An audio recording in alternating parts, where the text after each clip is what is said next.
Hello everyone, and welcome to day 4 of Star Trek September 2016. So today we're going to start things off by looking at an episode that eventually became the idea for the second Star Trek movie. And that episode is, of course, Space Seed. Let's do this. On Stardate 3141.9, the Federation starship USS Enterprise finds the derelict SS Botany Bay floating in space. Botany Bay was launched from Earth in the 1990s. A landing party comprising of Captain James T. Kirk, Dr. Leonard McCoy, Chief Engineer Montgomery Scott, and historian Lieutenant Marlon McGivers beams over to the freighter.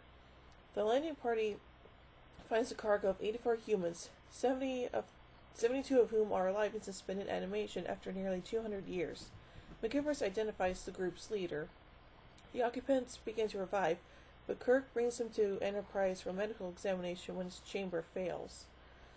Kirk has Botany Bay taken and towed by a tractor beam, and the Enterprise sets course for Starbase 12. In sickbay, the group's leader awakens and attacks McCoy, but, impressed by McCoy's bravery, releases the doctor and introduces himself as Khan. Lieutenant McGivers marvels over Khan, a living relic from the 20th century, her field of interest. First Officer Spock discovers that their guest is Khan Noonien Singh, who, along with his people, are products of 20th century selective breeding designed to create perfect humans. The genetic superhumans instead became warlords and conquered more than a third of the planet, sparking the Eugenics Wars, Earth's last major global conflict. Between 80 and 90 of the superhumans were unaccounted for at the end of the war. Khan is listed as the most dangerous. Yeesh. Khan is placed under guard in quarters. McGivers is sent to brief him on current events. Taking advantage of McGivers' attraction toward him, Khan tells her he means to rule mankind again and needs her help to take over the Enterprise. Reluctantly, she agrees, beaming Khan to Botany Bay, where he revives the rest of his super people. They return to Enterprise and assume control of the ship. Khan throws Kirk into a decompression tank and threatens to slowly suffocate him unless Kirk's command crew agree to follow Khan. Having changed of heart, McGivers frees Kirk from the chamber. Kirk and Spock vent anesthetic gas through the entire ship to disable Khan and his cohorts. Khan escapes the gas and heads to engineering, where he attempts to destroy the Enterprise, but Kirk confronts him and a brawl ensues.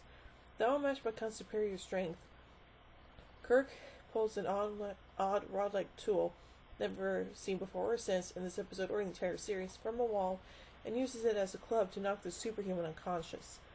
Kirk holds a hearing to decide the fate of Khan and his followers. The captain decides that they should be exiled to SETI Alpha 5, a harsh world that Kirk believes would be a perfect place for Khan to start his kingdom.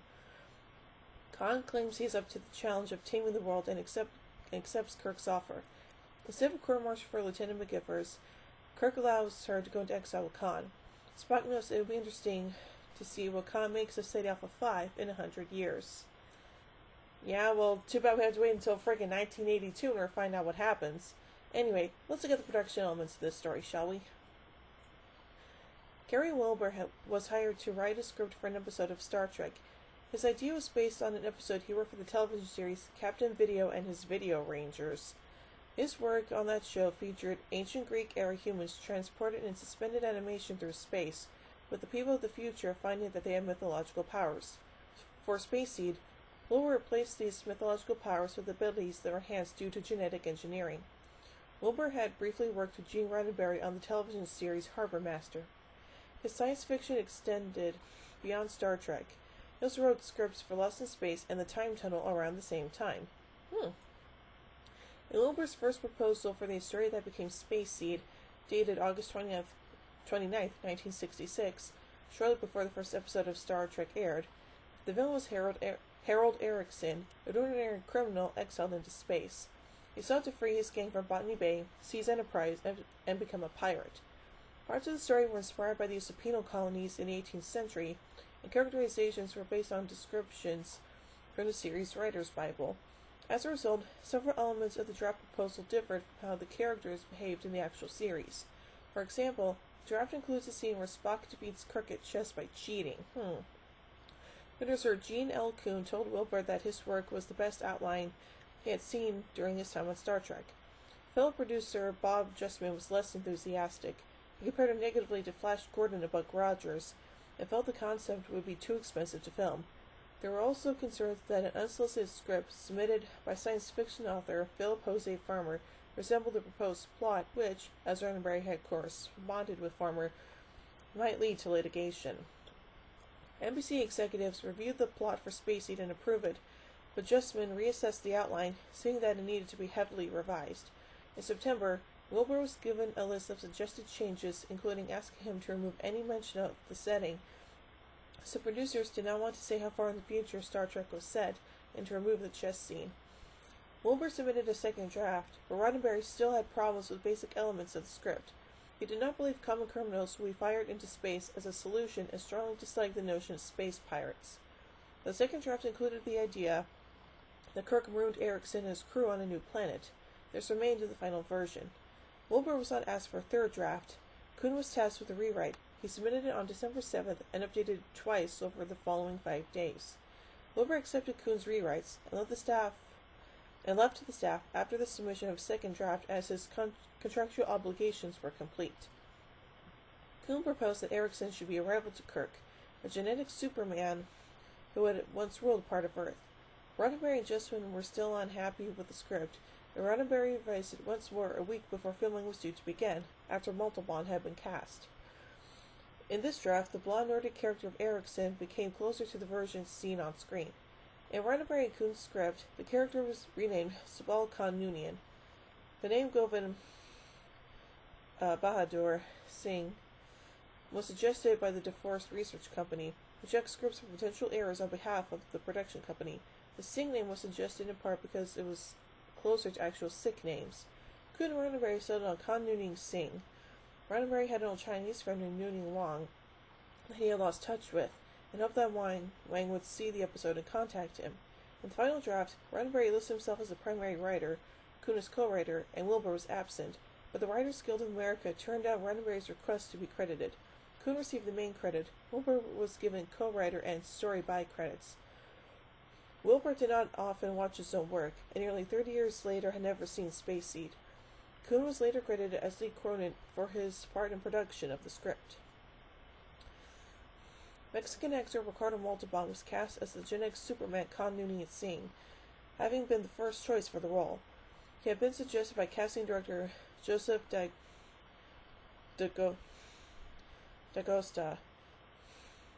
who was not looking to cast an actor of any particular ethnic background due to Roddenberry's vision for the series.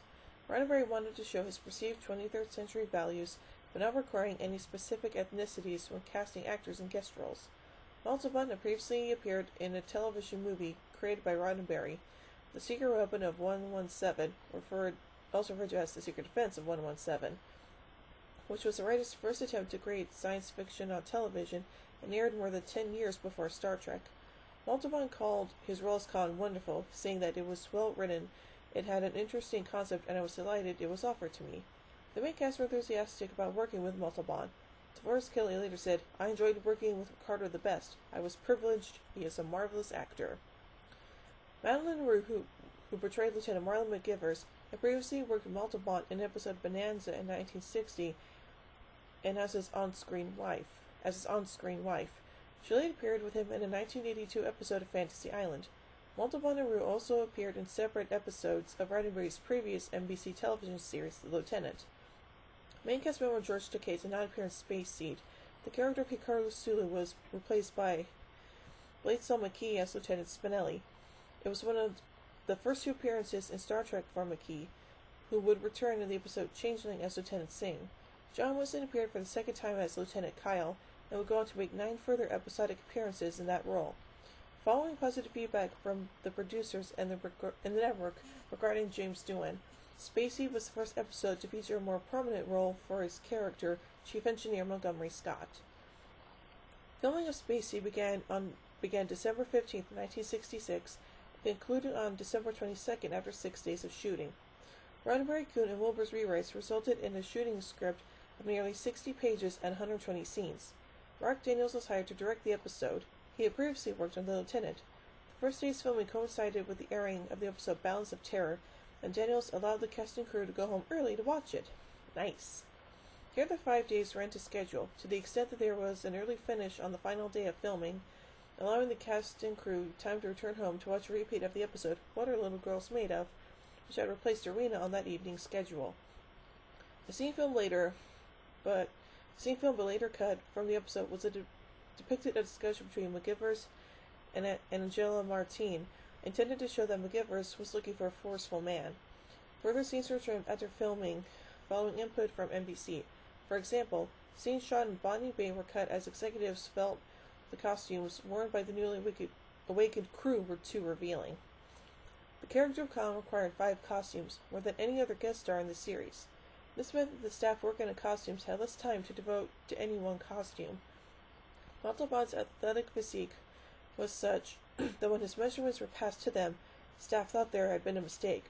Costume designer William Werthies found it challenging to produce the outfits in the time allotted, to make the materials seem suitably futuristic and to fit his own preferences in design.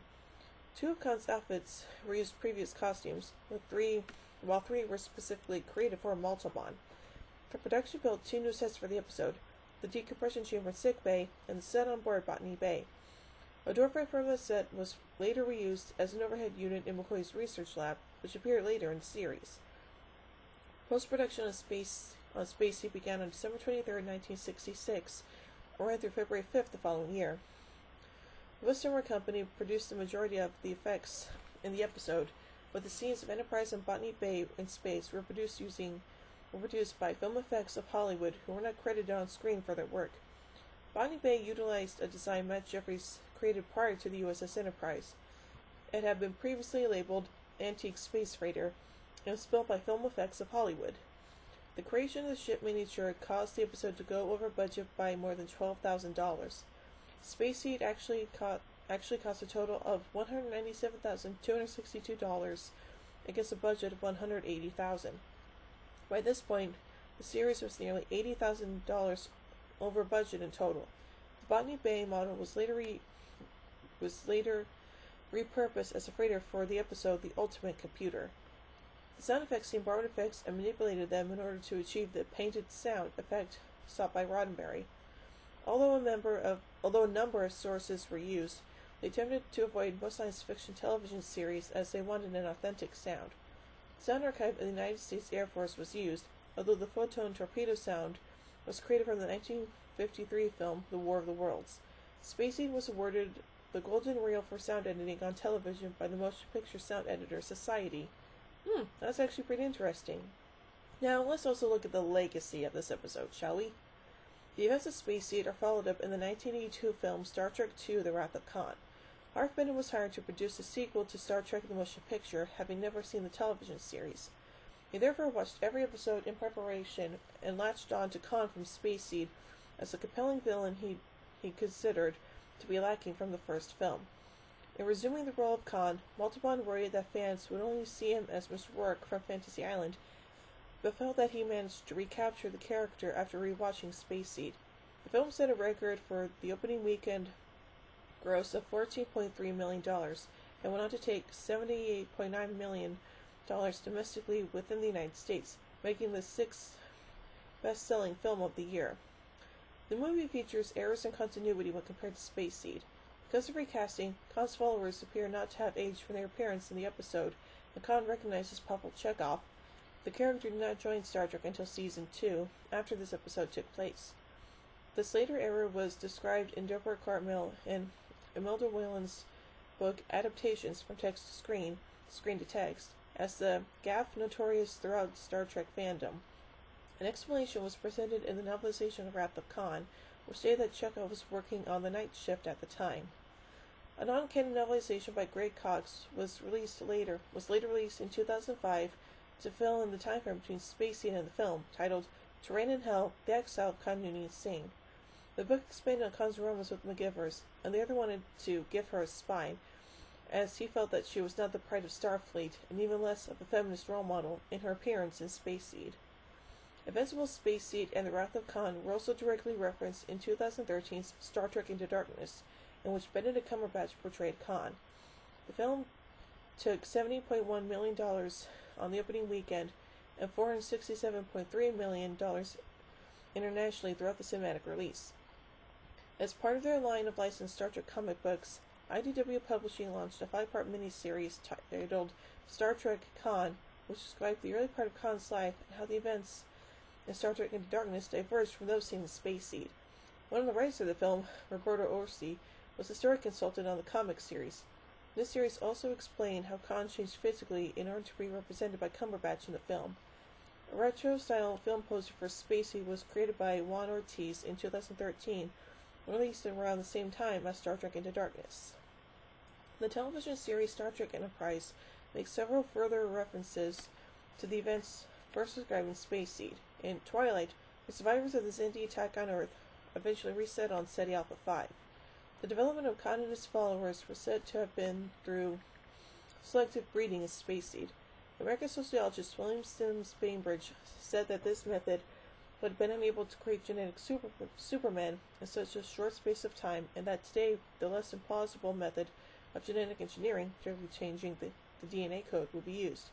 In fact, subsequent references to the creation of Khan and their supermen, such as in the Deep Space Nine episode Dr. Bashir, I presume, substituted genetic engineering.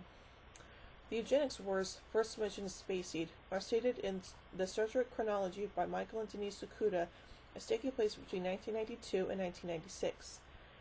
They considered it fortunate that these events did not come to pass in the real world, and noted that the development of the Botany Bay in 1996 as an instance of where Star Trek's technological predictions have missed by a significant margin. The war itself has been referenced elsewhere in the Star Trek franchise. The first mention of the wars following Space Seed was in the Star Trek the Animated Series episode The Infinite Vulcan, in which a clone version of Dr. Stavros Canisius, a scientist from that era, cloned Spock. Later, during the production of Dr. Bashir, I presume, Renee Echevarria, seeking a secret pass for Dr. Julian Bashir, noted that coverage of the issue of eugenics in Star Trek had been limited to Khan and his followers. Fellow writer Ronald D. Moore decided to link the background of Bashir to genetic engineering. However, Encounter at Farpoint in Star Trek First Contact confused matters by saying World War III, aka the Eugenics Wars, had occurred in the 2050s. Furthermore, when Echevarria wrote that the Eugenics Wars took place 200 years before the Deep Space Nine episode Dr. Bashir, I presume, he took the time interval directly from Wrath of Khan, failing to factor in the additional century between the events of the original series and its associated films. Novelist Gary Cox first mentioned the events of the Eugenics Wars in his non-canon novel Assignment Eternity, which followed up on the events of the episode Assignment Earth, and included the characters of Gary Seven and Roberta Lincoln. In it, he mentioned that Seven and Lincoln were involved in overthrowing Khan during the Eugenics Wars. He had not intended to explore this any further, but he was prompted to do so by his editor at Pocket Books. He wrote a story, split into 2 books, about the specific events of the Eugenics Wars, titled Star Trek The Eugenics Wars, The Rise and Fall of Khan Noonien Singh. As the Eugenics Wars were already meant to have taken place, he decided to describe them as being a massive conspiracy that was not discovered until generations had passed. He also felt that this approach would make the books consistent with the Star Trek Voyager episode Future's End, in which the crew members travel in time to the same period of Earth's history as the Eugenics Wars, but find no such wars taking place. A further version of the Eugenics Wars was presented in the Star Trek Khan comic book miniseries. The Enterprise Season 4 episodes Borderland, Cold Station 12, and The Augments showed a further group of genetic superpeople produced from embryos produced in the same era as Khan and his crew. This was a deliberate link by the producers of Star Trek, producers of Enterprise, to both Space Seed and The Wrath of Khan, and was one of several plots during the 4th season of the show to include elements of Star Trek the original series in the hope that this would boost ratings. Whew, man. So, yeah, that's a lot of interesting stuff going on in this episode, huh? But still, it's a very strong story. So, overall, I give Space Seed 5 warp cores out of 5. Well, join me next time as we get a taste of Armageddon. So until then, live long and prosper, everybody.